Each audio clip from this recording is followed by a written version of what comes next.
Perkenalkan, nama saya Agnes Tesalonika Birahim. Di sini saya akan mempresentasikan tentang perbandingan antara Konstitusi Negara Indonesia dan Konstitusi Negara Korea Selatan.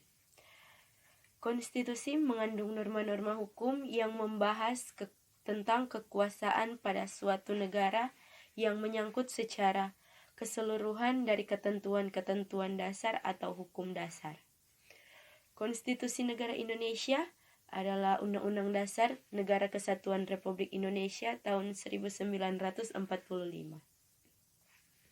Negara Indonesia menganut sistem pemerintahan Eropa kontinental yang bersifat tunggal atau satu.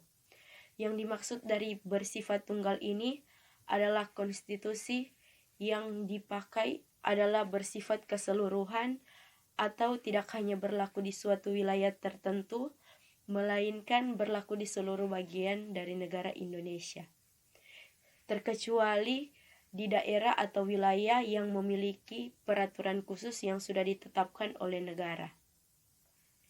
Pembagian dan pembatasan tugas untuk mengatur jalannya pemerintahan akan terlaksana dengan baik jika ada keseimbangan kekuasaan secara proporsional antara para aparatur negara, yaitu yang pertama legislatif. Legislatif ini adalah lembaga yang bertugas untuk membuat undang-undang, yang di dalamnya meliputi Dewan Perwakilan Rakyat atau DPR, Dewan Perwakilan Daerah atau DPD, dan Majelis Permusyawaratan Rakyat atau MPR.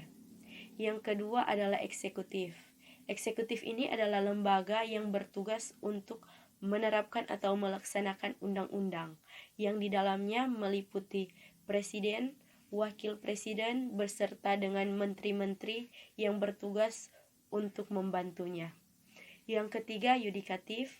Yudikatif ini adalah lembaga yang bertugas untuk mempertahankan pelaksanaan undang-undang, yang di dalamnya meliputi Mahkamah Agung, Mahkamah Konstitusi, dan Komisi Yudisial. Korea Selatan merupakan negara kesatuan dengan sistem presidensial dan merupakan republik konstitusional.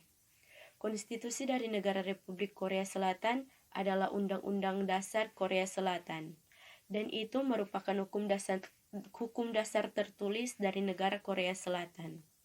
Konstitusi Korea Selatan menetapkan cabang yang pertama yaitu eksekutif yang dipimpin oleh seorang presiden dan menunjuk perdana menteri.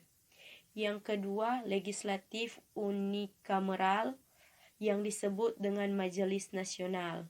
Yang ketiga, peradilan yang terdiri atas Mahkamah Konstitusi, Mahkamah Agung, dan pengadilan yang lebih rendah. Konstitusi menyatakan Korea Selatan adalah sebuah negara republik demokratis. Presiden sebagai kepala negara dan Perdana Menteri sebagai kepala pemerintahan. Presiden Republik Korea Selatan memiliki otoritas yang lebih tinggi atau lebih besar dalam penetapan keputusan kenegaraan. Demikian hasil presentasi saya, terima kasih.